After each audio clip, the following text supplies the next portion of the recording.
Bonjour, je suis Élise, franchisée et entraîneur cardio-planaire. On voulait faire suite en fait à notre capsule numéro 1 qui était quoi manger avant l'entraînement.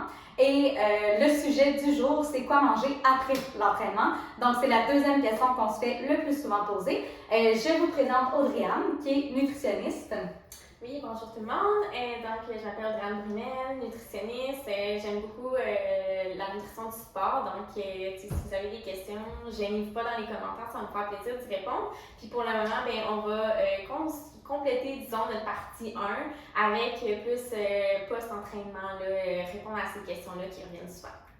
Donc, est-ce que tu veux nous faire une petite mise en contexte de qu'est-ce qui est important à manger après l'entraînement? Oui. En fait, après l'entraînement, il y a 3 éléments clés à garder en tête. Ça va être numéro 1, l'hydratation. Donc, on va avoir vu aussi dans une capsule 2 l'importance de l'hydratation durant l'entraînement, mais aussi après.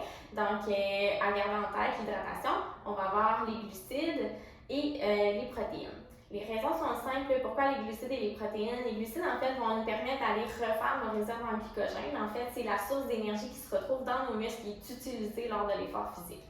Lors d'un effort physique, elle va être épuisée légèrement ou à plus grand niveau, dépendamment de la durée de l'effort.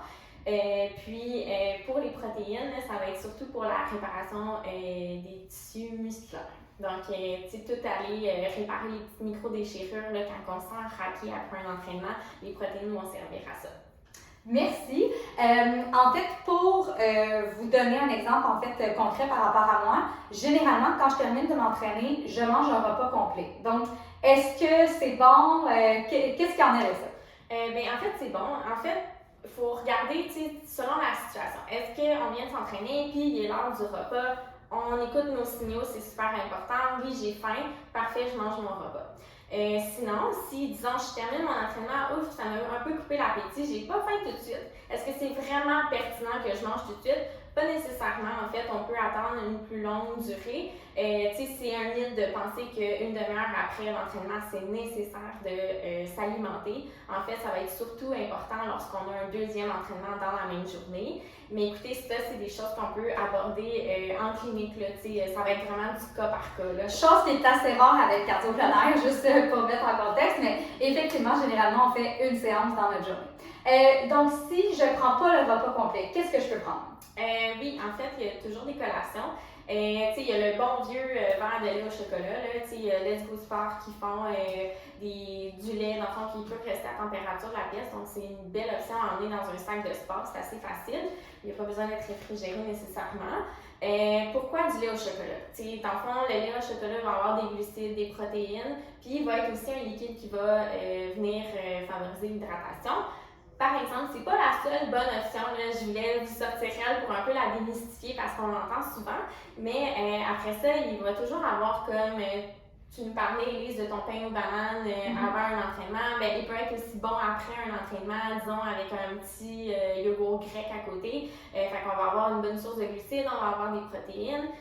Sinon, on peut aller chercher des craquelins avec du fromage, un aspect un peu plus salé. Le salé après un entraînement, c'est super bon dans le sens que via la transpiration, on a excrété aussi des électrolytes. Puis les électrolytes, dans le fond, il y a du sel dedans.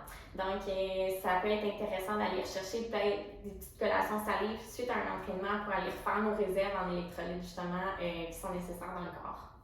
Est-ce qu'on a quelque chose, en fait, pour conclure la capsule? Conclure la capsule. Je vous dirais que, dans le fond, il faut vraiment écouter vos signaux. Il n'y a pas il n'y a pas une meilleure option plus qu'une autre tant que ça. C'est vraiment du cas par cas. Est-ce que j'ai fait un gros entraînement? Est-ce que j'ai une très grosse faim? Oui, ok, parfait, mais je vais manger ce que je crois que mon corps a besoin. Est-ce que c'est l'heure de mon repas puis parfait, je mange mon repas. Est-ce que, mon Dieu, j'ai pas faim? Parfait, je peux attendre le prochain repas qui va arriver dans 2 heures. C'est pas dramatique. Il faut garder en tête que, dans le fond, les 3 éléments clés, ça va être de l'hydratation, les protéines, donc, puis finalement, les glucides pour la réserve en glycogène. Pour vous donner un dernier exemple, si jamais je ne veux pas manger après mon entraînement, grand verre d'eau avec des noix et une pomme, par exemple, je pense que ça peut être aussi, c'est mon exemple à moi. Donc voilà, j'espère que ça vous a bien aidé pour la capsule après l'entraînement. Si jamais vous avez des questions, vous ne vous gênez pas, vous nous écrivez. On va pouvoir vous aider et moi, je vais pouvoir vous référer à Audriane. Oui, merci beaucoup. Bonne journée! Je t'ai comme